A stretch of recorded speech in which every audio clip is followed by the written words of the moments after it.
সত্যিই কি ডাটা ছাড়া ফেসবুক চলবে? অনেকের মনে একটি কনফিউশন কাজ করছে। আসলে বিভিন্ন গণমাধ্যম তাদের অনলাইন ওয়েবসাইটে বলেছে ফেসবুক চলবে একদম ফ্রিতে, অর্থাৎ ফেসবুক চালাতে গেলে কোনো ডাটা ব্যবহার করতে হবে না। কিন্তু আপনি যদি ভিডিও ওয়াচ করতে চান, তারপর পিকচার শেয়ার করতে চান, এই সমস্ত কাজের জন্য অবশ্যই ডাটা প্রযোজ্য। শুধুমাত্র আপনি টেক্সট আদান প্রদান করতে পারবেন একদম ফ্রিতে, অর্থাৎ তার জন্য কোনো ধরনের ডাটা খরচ হবে না। আসলে এই পদক্ষেপটি আমার খুবই ভালো লেগেছে, কারণ জরুরি প্রয়োজনে বিভিন্ন ফ্রেন্ড সার্কেলদের সাথে, আত্মীয় স্বজনদের সাথে, ফ্যামিলি মেম্বারদের সাথে কমিউনিকেশন করার প্রয়োজন হয়। সবসময় ফোনের ব্যালেন্স না থাকার কারণে আমরা যোগাযোগ করতে পারি না।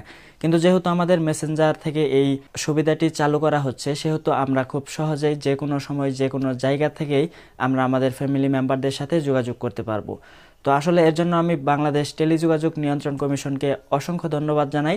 সেই সাথে যারা মোবাইল অপারেটর রয়েছে তারাও কিন্তু সেখানে পর্যাপ্ত পরিমাণ হেল্প করছে, কারণ মোবাইল অপারেটররা ছাড়া কিন্তু এই সিস্টেমটি করা সম্ভব হতো না। চলুন আমরা পুরো নিউজটি একবার পড়ে আসি। ইন্টারনেট ছাড়াই মেসেজ পাঠানো যাবে ফেসবুক মেসেঞ্জারে। মোবাইলে ইন্টারনেট না থাকলেও জরুরি প্রয়োজনে ফেসবুক মেসেঞ্জার ব্যবহার করে বার্তা পাঠানোর জন্য নতুন একটি সুবিধা চালু করতে যাচ্ছে বাংলাদেশ টেলিযোগাযোগ নিয়ন্ত্রণ কমিশন, বিটিআরসি ও মোবাইল অপারেটরগুলো।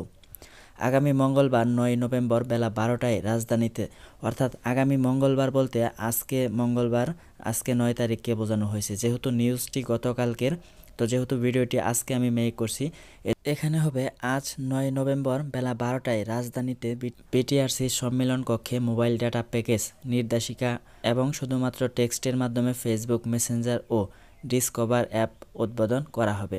এই অনুষ্ঠানে বিটিআরসি চেয়ারম্যান শ্যাম সুন্দর শিকদারের সভাপতিত্বে অনুষ্ঠানে ডাক ও টেলিযোগাযোগ বিভাগের মন্ত্রী মোস্তফা জব্বার এবং সচিব মোহাম্মদ খলিলুর রহমান উপস্থিত থাকবেন বলে জানা গেছে।